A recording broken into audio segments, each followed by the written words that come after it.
Hey, what's good? My name is SATURDAE, and this is part 3 of my EDM production series. Today, we are going to be doing a lot of songwriting. I want to get the entire, like an outline going all the way through the first drop. All right, so I'm going to duplicate this bass we made last time. Just so we have another instance of Serum, I'm going to bypass this plugin that we used last time and open up Serum 2. And I have this preset under Splice. You can find this preset on Splice. Don't worry too much about using the exact one. I just know that this one works good as like a template. So I'm gonna record in a little bass line real quick.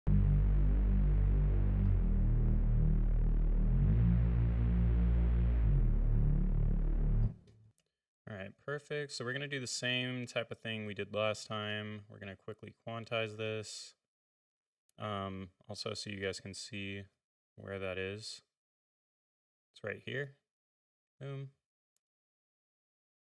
All right. And then I'm gonna snap that to the beginning. And then Option Shift to make them all even. And I'm just gonna have to fix some of these notes real quick. Now I'll pull that in, make a loop, Command A. And we are going to make these the same velocity again. We'll make it 100. All right, some really basic music theory. In our drop, we have these notes. So if we look at the MIDI notes, our first note here is a G. If you hover over the note too, it'll tell you what note it is. But a general rule of thumb is generally the first note you play is considered to be your root note more often than not.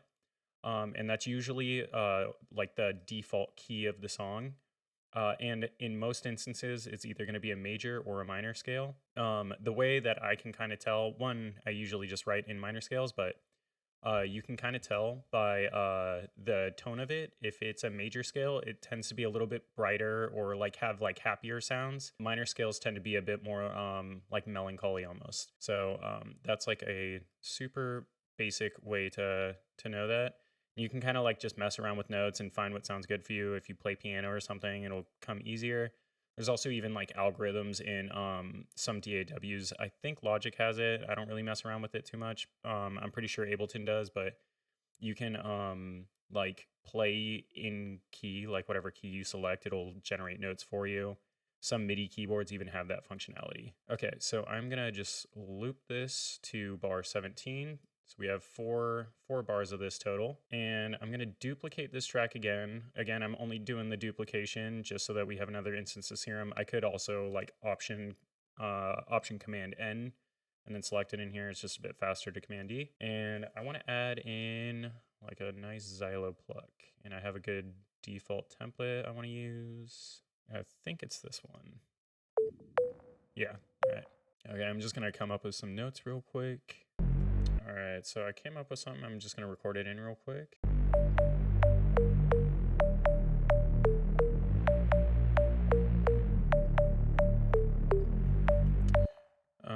All right. Something, I don't know if you saw that there, but sometimes this loop will end, like you'll get to the end of your recording, and if you have your loop set too early, it'll kind of start looping before you hit the last note. So usually what I'll do is I'll extend it.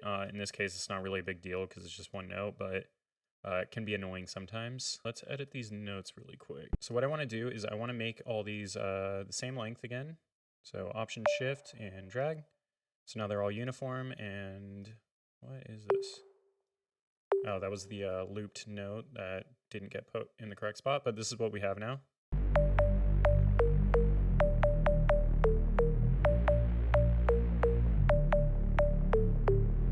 There's something I want to do to this pluck to make it more dynamic. So under any MIDI channel, you'll have this option above your instrument track that says MIDI effects.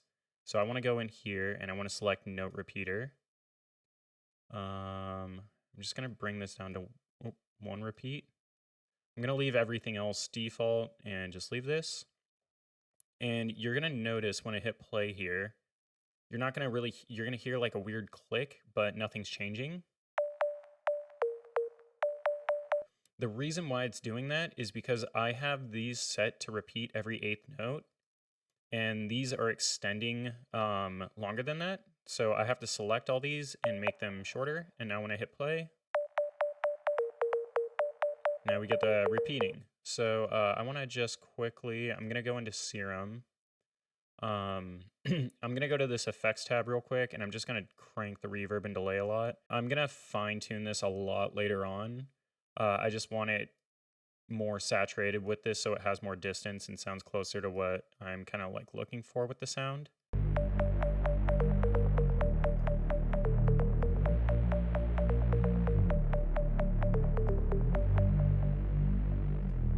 All right, so now we have something that sounds like this.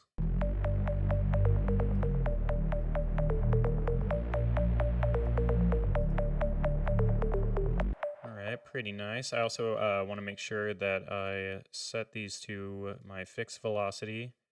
I'll show you why I do this later on, but I always do a fixed velocity and then manually adjust it later on. And let's bring some drums in. I'm kind of guessing with what I'm going to do here. Let's make 3 regions, and in this first one, we'll get rid of the kicks.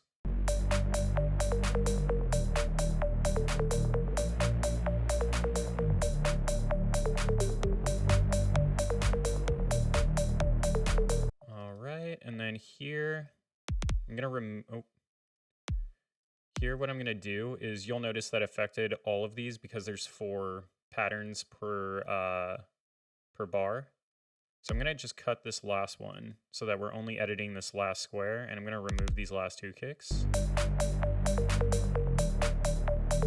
I'm actually gonna move the drums over as well.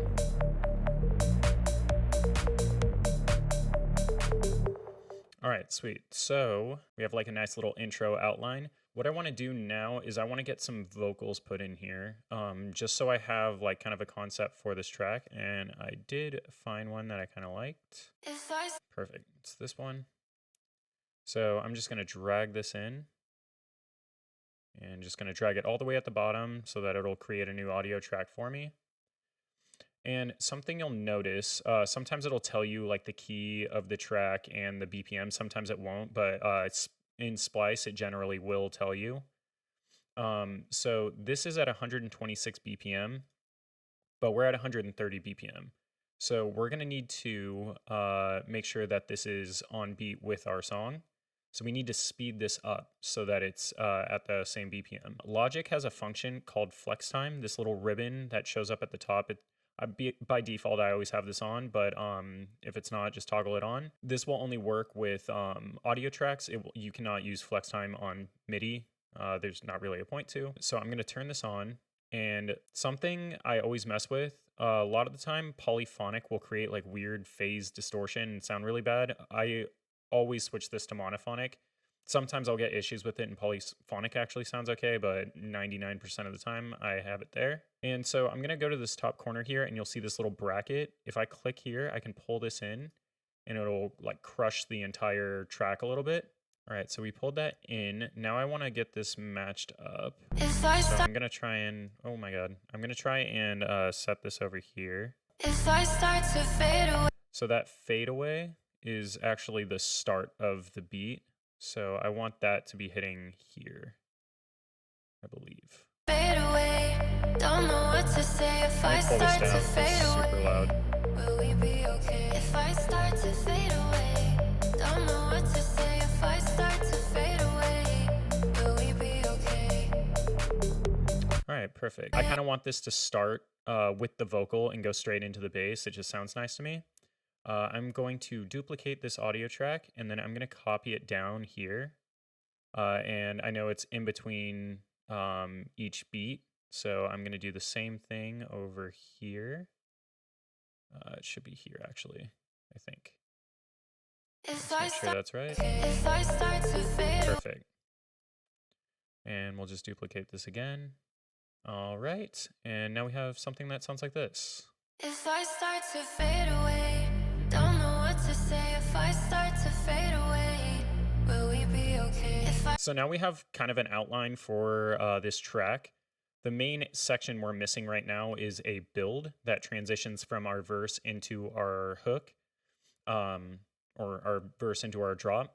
We're going to be making that in just a second, but I want to talk about Splice Vocals really quick. I see a lot of people using Splice Vocals as like their leads in their songs, and there's a couple of things I wanted to talk about regarding that. So algorithms don't really know that these are copyright free, and you can potentially get flagged on things like YouTube, Spotify, streaming services for using a sample even though it's copyright free, and you can run the risk of kind of getting screwed over because of that. Another thing that can happen is a lot of these vocals, I've used Shazam on a vocal before just out of curiosity, and it'll pull up like a random song, and like I've gotten multiple instances of different songs for the same sample. So if people are trying to Shazam your song when you're playing a set live and you use Splice Vocals on it, there's a good chance that it's not even going to return your song, which sucks. Another thing to keep in mind is that music labels have kind of picked up on this. So a lot of them will reject tracks if you try to submit them if they have Splice Vocals on them. A lot of them are kind of apparent from people that do and are around music a lot too, so it's kind of obvious. So you could potentially get rejected for using Splice samples from a record label. The last point is a little bit subjective, but I just feel it's a little bit lazy and unoriginal if you're using entire like hooks and verses that were written by someone else and that you had no input on. The vocals of a track to me are very intimate, so if you're not coming up with that at all or having any part in it, just feels a little inauthentic to me, but that's my personal preference. There are ways to use Splice Vocals really well though. For instance, the way I'm using them right now is I'm using these as a template because I don't have a singer on demand that I can just have record in a couple of lines for me, and I don't want to disrupt my workflow, so I'm quickly throwing in something that sets a similar tone to the track that I can use as kind of a reference, so I can like mix and build designs around it without having access to the vocals yet. And also, if you're using individual samples or like one shots of like chants or like random phrases, that's totally fine, especially if you're doing like different types of processing, pitch shifting, that kind of thing. I've seen people try and like pitch shift up or down and distort full vocal samples. Again, you can try that. That's just not something I really care to risk, and it's not something I care to do in the first place anyway. But I just wanted to let everyone know that because a lot of people are just using full-on Splice vocals in their songs, and there are major downsides to doing that. Okay, so let's come up with a build really quick. Now, the way I like to make builds, it's actually pretty easy. I'm gonna copy these notes. This is our drop. It's this guy. Let me solo it. All right, so what I'm gonna do is I'm gonna copy this over like this, and we'll just duplicate this again. And then I'm gonna quickly go to the bottom here. I'm gonna Option Command N, and I'm gonna make a new audio track. I'm gonna turn this off. That's just like it for like mic lines, like input recording. We don't need that. I'm gonna drag in a quick like white sweep riser. All right, so I found this riser. I'm just gonna drag this over here, so it's on beat. All right, and I actually quickly want to, I'm gonna drag this vocal in like this because it's kind of bothering me that it's not snapping. So I'm just gonna do that so that everything's in a nice, pretty spot, and we can adjust that later. It's fine that the vocal comes in abruptly right now. Okay, so I actually am gonna time stretch this a little bit. I'm just gonna make it longer so it goes the whole length. Make that monophonic. There we go. Now it just like stretches the duration of the build. But this build is a little bit boring right now for two reasons. Well, multiple, but two main reasons. One, I want to add in a snare. Perfect. That sounds fine. Throw that in. And I'm just going to make a little snare build here. So I'll make a pattern. Fade away. Don't know what to say if I start to fade away. Will we be okay if I start to fade away? All right, so I have this snare pattern I made, and I'm gonna press T, and this brings up like a tool menu that you can change your, like right now it's default to a mouse cursor, but if I press T and you can either click, or I just know the command for it, it's I, it'll bring up the scissor tool, and now when I click on a region, it'll cut it. So I can cut here and cut here so that we can manipulate these individually. And I'm just gonna speed these up here. And now we have this. Fade away. Don't know what to say if I start to fade away. Will we be okay if I start to fade away? Don't know what to say. So there's one more thing I want to quickly edit. Again, I don't want to go super fine tuning with this just yet. I just kind of want to get a concept going. But coming from this verse into the build, Be okay if I start to fade away. I don't like that this bass comes in so heavy and aggressive. Something I want to do is I want to kind of tease it. The way I do that is I'm going to just use Logic stock EQ. I'm not going to go super into detail with EQing just yet, but I do want to add a filter onto this bass. There's two main filter types. The one I'm using right now is called a high pass filter. There's also a low pass filter, which looks like this. Together, these are actually called a band pass filter. The reason this is called a high pass filter is because it cuts out the lows and the highs pass over the filter. On a low pass filter, the highs are cut and the low frequencies pass over the filter. The pass is referring to what notes are unaffected by it, essentially. So I'm gonna bring this up to like 1,000-ish. I'm just kind of guessing here. I'm going to do this a different way later on when we're doing sound design, but I'm just going to add in Logic stock reverb for now. And I think it's Space Designer. And so now we have, now our bass sounds like this. If I start to fade away, don't know what to say if I start to fade away. So it sounds like really cool. It sounds like distant, but I don't want it to play distant the entire way. I want it to slowly taper off. So to do that, what I'm going to do is press A. And this brings up automation. What that does is you're able to control certain things over a certain rate of time. I'll show you what I mean. So what I'm going to do is I'm going to click where it says volume. And now I have all these things I can automate. And then all these MIDI effects I can automate as well. We're like 99% of the time you're going to be using anything in this window here. So I'm going to go to channel EQ. And I want to affect that low cut frequency, but I actually don't know where to find this. So a good way to find something if you're trying to automate it and you can't find it in the menu, because like sometimes there will be like, if I'm going into Serum, for example, you can see how overwhelming this can be. There's like so many things in here. A cool way to cheat that is to click on the thing that you want to automate, hold Command and press L. And then I just move this window. And then I'm going to click here. Yeah, so it tells me right here, the parameter is low cut Q factor. So if I go into my automation now, I can go to channel EQ because that's what we want to affect.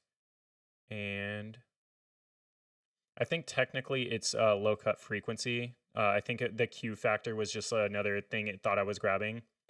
But that's like a good way to like get, like generally you can find what you're looking for. So I'm just going to click in here and I made a little dot. And I know the drop starts right here. So I'm going to make another dot here. I'm going to drag this all the way down. And now we have this like linear slope where it goes from all the way on to all the way off.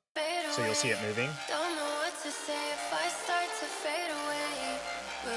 So that's what automation does, but it's going too quick. I want it to slowly decrease its reverb and EQ and then do it all at once towards the end. So I'm going to press T and then W, and this is a automation curve tool. I'm just going to push it up to make it more logarithmic. And I'm going to do the exact same thing with our Space Designer. So if I go to press A, go to Space Designer, and I believe I want output wet. I'm kind of guessing here. Now, you can click in here also to do do those notes like I just did. There's another tool you can use that's much better for this. If you press T and then R, this brings up your marquee tool. And this will like select certain ranges. So if I hit play there, it'll actually bypass your cycle and just loop that section. But it's great for automation. So I can draw in this section, and then you can double click T to get your pointer tool back. And then if I just click in here and hold, it'll automatically create those points for me. And now I can just easily go here, drag that all the way down, do that, and then this. And this is what our EQ is looking like. This knob is getting affected, and this filter is coming off.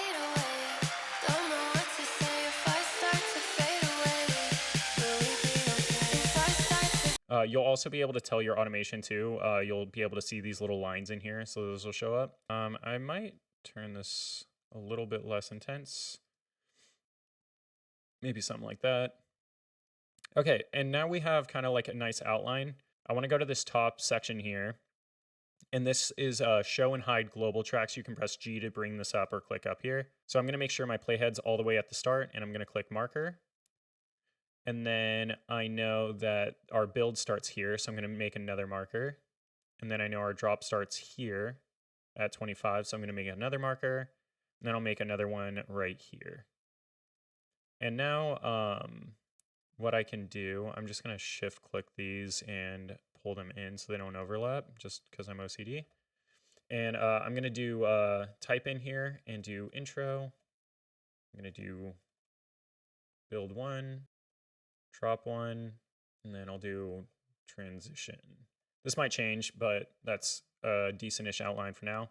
And now if I close this menu, now it's much easier for me to kind of see where everything's at. It's just like nice having these up here. So for workflow, it's just a lot easier. So I want to wrap this video up talking about one more thing. And that is clipping in your master channel. We have all these tracks right now. And all of these are getting sent to our master channel. So everything's getting collected into one big group, and then it's outputting a final way. So you'll notice, for example, if I go to these drums and hit solo, you'll notice I'm hitting at minus 9.3 decibels.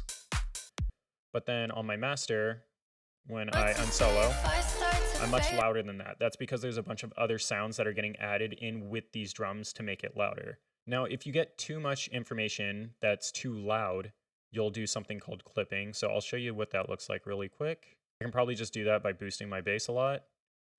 And we'll go here.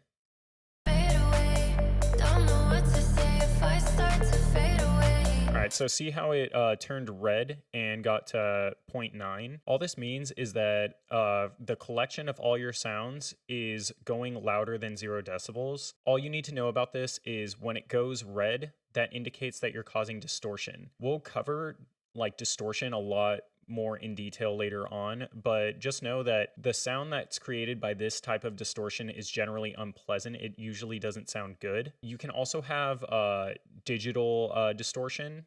So if I were to turn this master up on this,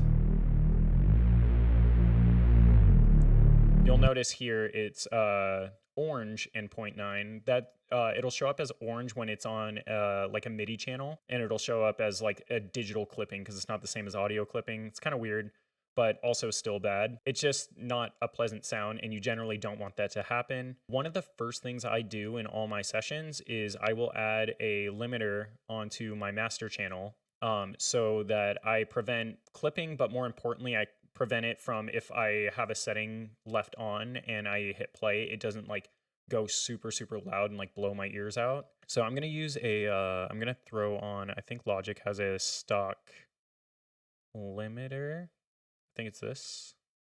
Yeah, so if I look at this output level, that basically just means that this is setting a ceiling. So no sound can get louder than 0 decibels.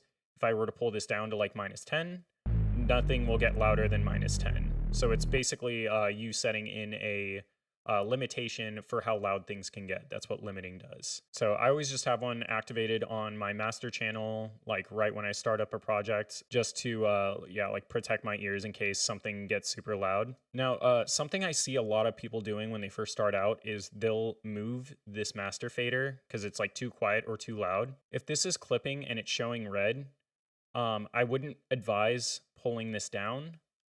You can, but generally it's a better practice to try and find if there's any tracks that are probably going orange or that are just like too loud in general. It's a better practice to kind of pull everything down on your mixer rather than going default to your master. That's okay to do if you like absolutely know what you're doing, but I mean, even if you do, that's a very niche, like weird situation that's like super rare. Generally with your master fader, I would recommend just always keeping this at 0. Just don't even touch it, pretend that it's like locked and you can't move it. That just like prevents you from doing anything like accidental and like messing up your mix or something. So just leave it at 0. You really don't need to worry about touching this ever. If you ever want to add more gain to your master, you can do that with like limiter or like a stock gain plugin with Logic. You can just like boost the gain up. I would rather you do that than ever touch this fader. There's really like no need for it. All right, so that's going to wrap up this video. In the next one, we're going to be covering mixing tools and doing a deep dive on equalization or EQ. Don't forget to like and subscribe, and I will see you guys in the next one. Tell me how you want it. Does it really feel like it does?